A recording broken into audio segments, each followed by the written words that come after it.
Hello, everyone. Sean Higgs coming at you here with another Winner Circle Sports Betting podcast, joined by Matt Fargo today. We're doing a little college football rollout.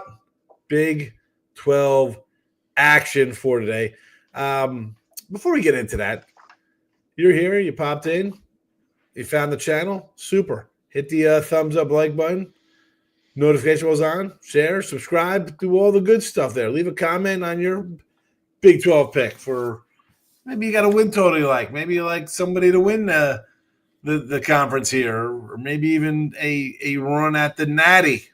Although I don't see that happening from anybody here. But whatever the case may be, comment section is open as always. Notification was on for college football previews, NFL previews that we've dropped, Major League Baseball free picks. Football Friday Live will be returning in shortly. As we do this, obviously the season has yet to start as we're dropping all of our college and NFL preview stuff, but Football Friday Live will be back, and including college and NFL free pick shows. So again, don't want to miss out on those. And as always, if you're looking for our best bets, season-long packages, whether it's in NFL, college football, or any sport for that matter, head on over to gamblersworld.net. Our great sponsor. Get on board. 3 730 packages are guaranteed. Early Bird NFL is up right now for $540 something. Comes out to us at $25 a week. Go get your NFL college football action at gamblersworld.net. Now, Matt Fargo, let's not waste time because we are not going to break down all 47 teams in the Big 12. I'm not a super conference guy. You know this. I hate these conferences. They're humongous. I do too. The fact that they're talking about it, like we're shocked that the Big Ten's like, well, we should expand the playoffs to 24 or 28 or 30 teams. Of course you do. Of course you do, Jan, because, when you expanded it from 4 and up to 12 and out of 16, the entire tournament of the playoffs are going to be 6 teams from the SEC, 6 teams from the Big Ten, 2 from the Big 12, 1 from the ACC, and some Power 5 fool that's going to go 11-1 and just get in there because people are complaining. That's another show. We'll talk about that nonsense. Let's talk about Big 12 odds here. And wide open, right? Last year, Arizona State picked last to win this, last in the division. Yet they somehow come into the Big 12 championship game and drop a 45-19 whipping on Iowa State and win after being picked for last. So the good news is that every team is probably having high hopes this year after that. You have what? 1, 2, 3, 4, 5, 6. You got like 6 teams just under 9-1 to win it. And you got to, Iowa State, Kansas kind of like creeping in on the outside to get in there. Wide open for sure. Do you have a favorite to win the Big 12? I sort of do. It is so wide open, like you said. Like, if you look at the ACC or any other, the other 3 Big 4, Power 4 conferences, the teams at the bottom are like plus 25,000. Wake Forest, I think, is plus 50,000. And you look at the Big 12, the highest odds at the bottom, West Virginia and Arizona, are plus 7,000. That's insane. This thing is so wide open. If you look at the top, there are, 6 teams, 7 teams that are, under plus 1,000. And I'm going just outside of that. With Iowa State, they are at plus 1,300. I think they're in a great spot here. They're coming off their best season ever. They had 11 wins last year. It was the most in program history. And, they haven't won this conference ever. And I think, they are so due. And I say that because I think Campbell is a great coach. I think, the quarterback situation is great. Rocco Beck's in his 3rd year right now. And he lost, his top 2 receivers, which definitely hurts, but they bring back the number 1 running back unit and the number 2 offensive line unit, which I think is huge for an offense that, it's going to take a little bit of time for the passing game to come together. Their defense has been great over the last 5 years, very consistent. They have a great schedule. They play K-State, BYU, Arizona State, and TCU. Those are their 4 toughest games, with TCU being the only road game. They missed Baylor, they missed Utah, and they missed Texas Tech. The conference schedule sets up very well. And, they play the first game of the season this coming Saturday against Kansas State. And that is a huge game. If they could win that game, They'll essentially have a 2-game lead over Kansas State based on the tiebreaker already. Yep. And I think it's a big game for them. And if they can pull that out, I think they're in a great position. And with it being so wide open, I love this team to finally get over the hump of the Big 12. Campbell does a great job. You mentioned they got K-State in the opener in Ireland. Kleiman, again, talk about a good coach. This guy won a bunch up right there. Was he a North Dakota guy, North Dakota State coach? Right, he's got some smaller championships up there. I'm wondering because you look at the schedule, it's manageable even with a loss here for either of these teams. True, absolutely. You're getting, Iowa State's at a 1,300, which is a nice number. But like if you look at K-State, if they go down here, their odds would improve to win because they have to kind of sweep the board, I guess you'd like to say, right? They'd have to go 9, win the rest of their games here to get back to the championship game. You'd almost get better odds if they drop something. Like if you like one of these top teams, it's tough. And again, I don't have any future championship on any team out the Big 12. I got some win totals I like here a little bit. But you got Utah, Winningham. You thought this guy was going to retire a couple of years ago at the top of the Pac-12. He stayed around for Cam Rising, who was just hurt the whole time. He's got a new quarterback. You kind of look at them again. Short number. Arizona State reigning champs. Short number. I don't want to go that route. You catch lightning in the bottle twice. Baylor might interest me again. 6-1. Aranda. Maybe a little bit of a hot seat. He started out slow last year. They got Auburn early, right? I mean, it's a home game. That's a tough one there. I believe that Texas Tech, number 1 or number 2 in the portal, spending money. They brought a bunch of guys in. You still got to kind of weave that together. I don't love that at all. I'd almost want to look at a team that loses in this bunch. Right? Again, it's a good 6-pack. And to get that loss, and then all of a sudden your odds maybe double or even go maybe longer, I think that would, for me at least, as a long-term play in this. Now, again, win totals, we'll get into those in a second here, some of these. But I heard someone else say that. I said it makes sense because opening day in Dublin, both of those teams, either one can be in a championship game. Any other team could lose to somebody else. There's not that dominant team here. It's not like you got some Heisman quarterback there. I mean, Avery Johnson, I think, is nice little piece, but he's not a Heisman guy, and it's still the Big 12. Big 12 Heisman guys are usually, I don't want to say Oklahoma, Texas guys are not here anymore, but it's going to be like the air raid. It's going to be a passing heavy attack, not a run kind of dual threat kind of cat coming out of Big 12. But no, you bring up a great point about waiting because there's so many moving parts in this conference right now. And these teams are just going to beat up on each other. And honestly, what's your prediction for the record for the conference winner? I think it's at 3 losses. 6-3, maybe? Probably. I don't think nobody's going to run the table here. It's going to be a 3-loss team. But I don't see it. I mean, the bottom teams, like you mentioned, Rich Rod's back at West Virginia. I took it under. We'll jump into wins here. So, Rich Rod, okay. You lose a bunch of players. You're bringing guys in. It's going to take a minute. The schedule's not all that favorable. I like the under for these guys, 5.5. Obviously, Colorado under. I grabbed that at a 6.5. You lose your quarterback and a wide receiver to the NFL draft.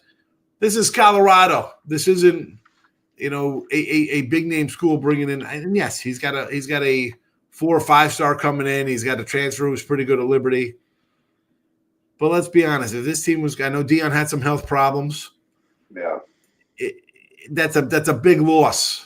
And it's not your son who you've groomed since he was 4 years old throwing a ball and getting him ready for this day on the stage. Now you're somebody else's kid.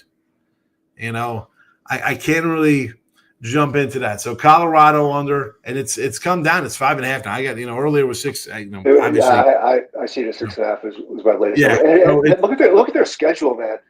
The back end of their schedule is brutal. That's not easy. Their from the end of September, they have BYU, TCU, Iowa State, Utah, Arizona. That's a win, sure. At West Virginia, probably a win, and then Arizona State, Kansas State. That is a brutal schedule to end the season. Well, listen. We'll talk about BYU here as a team. You lose your quarterback, right? Didn't the guy just leave? I'm not that'll be a little underlooked for me. I haven't moved on that, but tough place, good coach. I'm not, but the Colorado one I'm already locked in on. I'm under that 6.5. I like that too. Yeah, I got to find my little book here with all my futures. Yeah, Colorado got a 6.5. We got a TCU in this one, right? I took an over TCU 6.5 myself as well.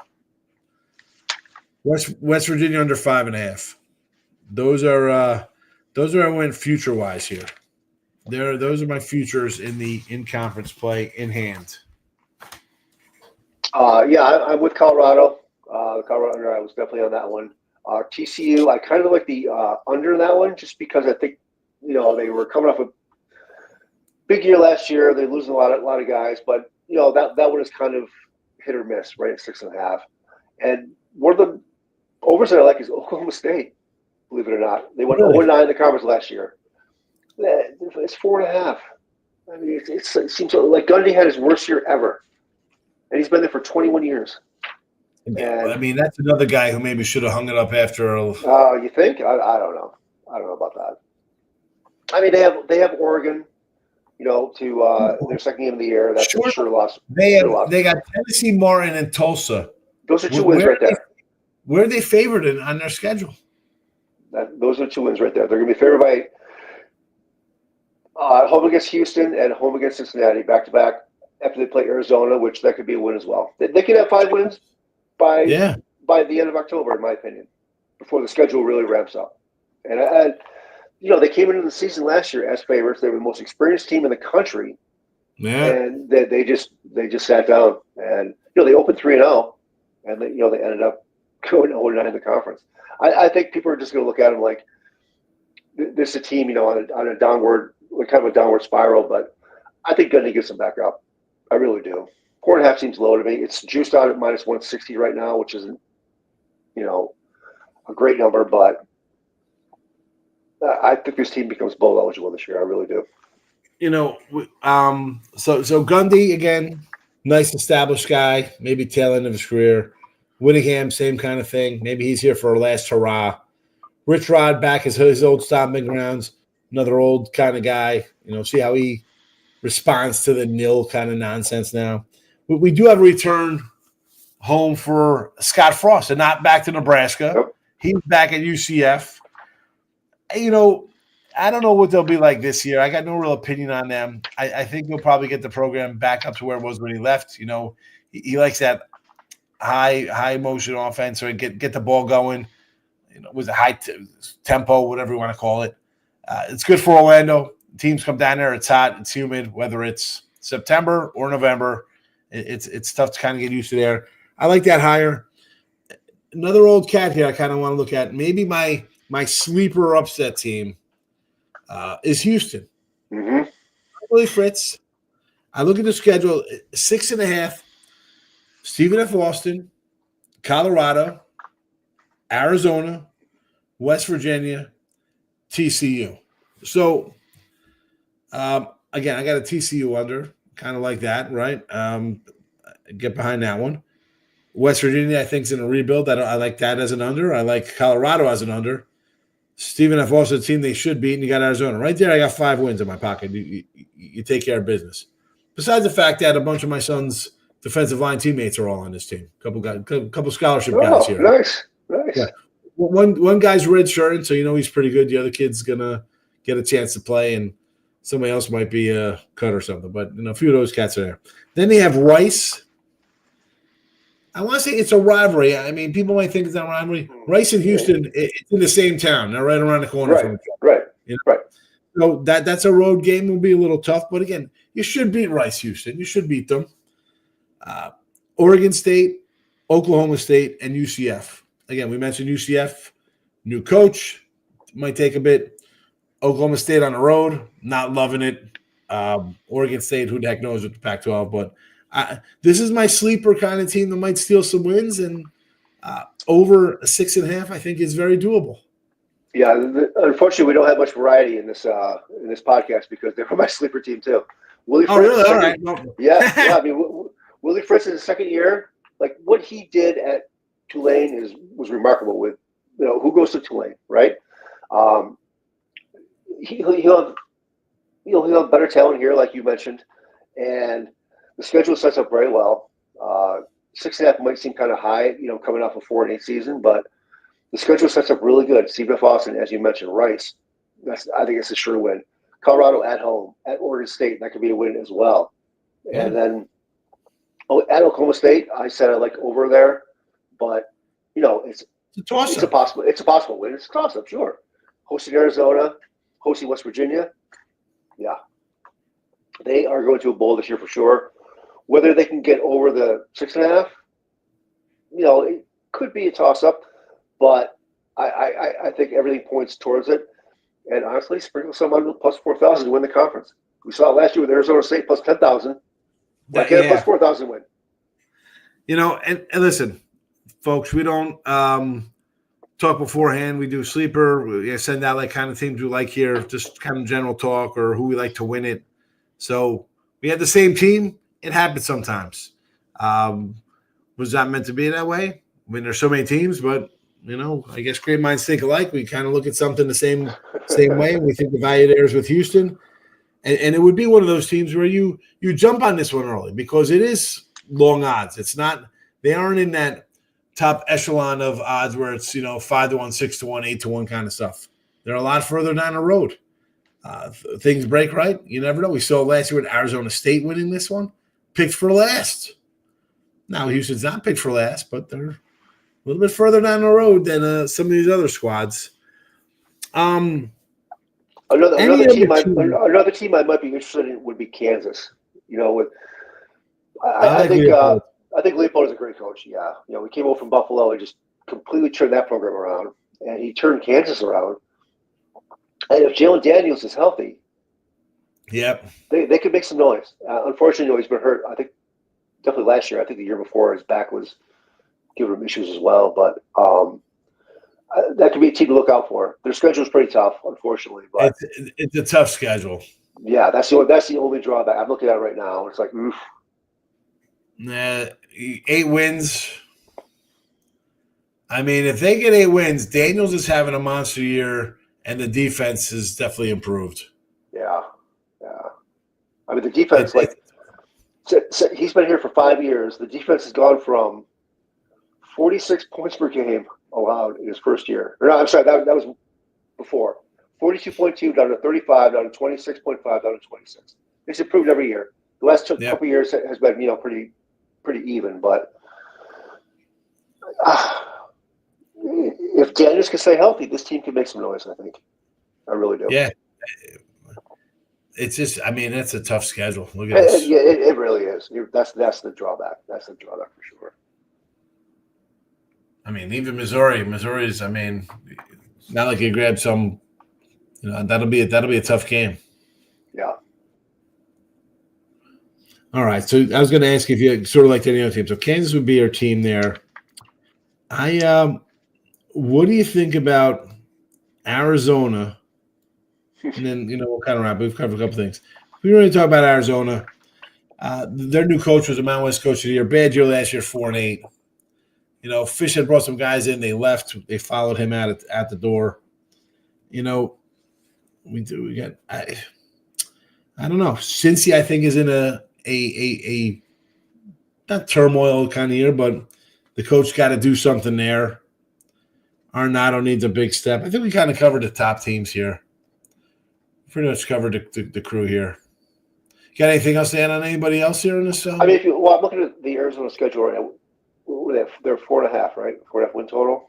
So Hawaii at home, they should win that. Then they got Weber State, that's a win. Oklahoma State at home, they should win that. Kansas at home, like I said, I kind of high at Kansas, but you never know. They should win that. That should be realistically 4 wins right there. and then you play at Houston, you play at Cincinnati. You can split those two. There's your 5 wins. I would say, and then there are more possibilities after that as well. So I'm gonna say they do have BYU at home, which could be a win. I mean, BYU, quarterback wise, what's going to happen there?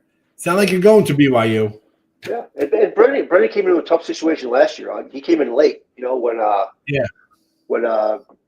what's his name? Fish, that's it, right? Went to Washington. That was kind of a late move. So he came in late. No recruiting really. He was basically given what he had, and now he's got a year on his belt. A year to bring in some of his own players, and they have 16 starters back. I don't think they're going to win the conference, but 4.5 wins seems. It's one of those teams. Anything we saw the wildness of the Big 12 last year, and we've seen the Big 12 be wild anyway in the past. I mean, absolutely. I could go back to like 2001, 2002, like Charlie Weiss, Kansas going 13-1. Like, what the heck? Where did Kansas come from? And he had some crazy years with the MK State coming out of the blue back in the BCS days. So the Big 12 definitely brings the excitement. So sleeper wise, we'll do a little semi recap here. And if you're watching, go ahead, comment. I'm pointing. I'm pointing like you can see me here to go into the comment section. Let us know what you think. Tell us about your team. You got a win total, favorite win total you like? Awesome team to win. Put it down here. We love to see it. We both kind of like Houston as a little sleeper kind of surprise, little back burner type team. The top heavy teams, I want to say kind of wait to see a loss before you jump onto it, because at 5, 6, 8-1, not too much. Matt's going to jump in at 13-1 early, which I think is a good idea, because if Iowa State wins this game this week in Ireland over K-State, that 13-1 will be gone in a hurry, and that is where maybe you think K-State bounces back. And now the odds-on favorite has now slipped to a 15-1 shot or something. Mm-hmm. So a little something to look at there. Totals. Again, I like the under West Virginia a lot. I like the under Colorado a lot. Two, I've already moved on them. I haven't moved on that Houston over. I think I'm going to, though. I'm going to go over that 6.5. I don't know if you do any – did you jump in any season-long totals? I know we talked about a couple here that you like. Yeah. I don't know if you've been so far. Yeah, we both like Colorado. I like Colorado under there for sure. I do like the Houston over I basically just talked myself into it after looking at the schedule. Right. I like the Oklahoma State over. I think 4.5 is too low. All right. It's juicy at 160, but I think Gundy gets them back to the bowl this year. I really do. The schedule sets up pretty well for them. And when some of these top teams, like we have K-State, Arizona State 8.5, Texas Tech 8.5. I can't touch any of those. Like, I mean, if I had to make a pick with those 3 teams, I'd have to go under all of them. I seriously think these teams are just going to beat the crap out of each other this year. And there's just so many moving parts, like I mentioned, that it's so hard to see one of these teams going balls out and getting double-digit wins this year. I just don't see it happening. I really don't. All right. So you got a couple mixed win totals here from us both. So we got a couple of the same we like, a couple different ones. Same goes for who we like to win the Big 12.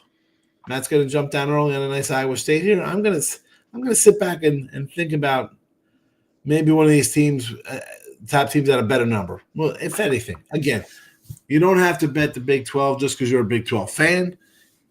If you're a fan of a team, you can save yourself some heartache every week trying to get them covered. You do a win total. You think your team's going to be good. You're a homer.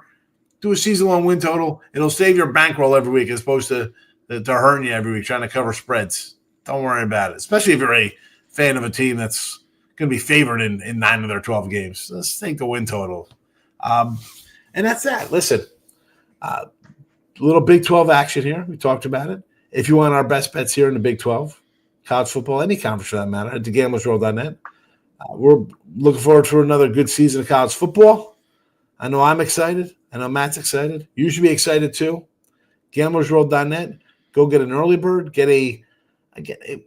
It's this one's dropping right before week 0. So if you wait another week, it's a perfect time to get a weekly pass with college football going, like Friday, Saturday, Sunday, Monday. You get a bunch of games. Tuesday, NFL, weekly pass, whatever you want to do. gamblersworld.net for that. But there you go. Big 12 action. I think if we're going to ask for a favorite here, I think the two of us would probably be on that Colorado under be a fave. And Yeah. we talked ourselves into the Houston over, too, as something we really like a lot as well. So Yep. there you go. For Gamblers World, Winner Circle YouTube, Matt Fargo, Sean Higgs signing off. Good luck, everybody. Thanks for watching. Bye-bye.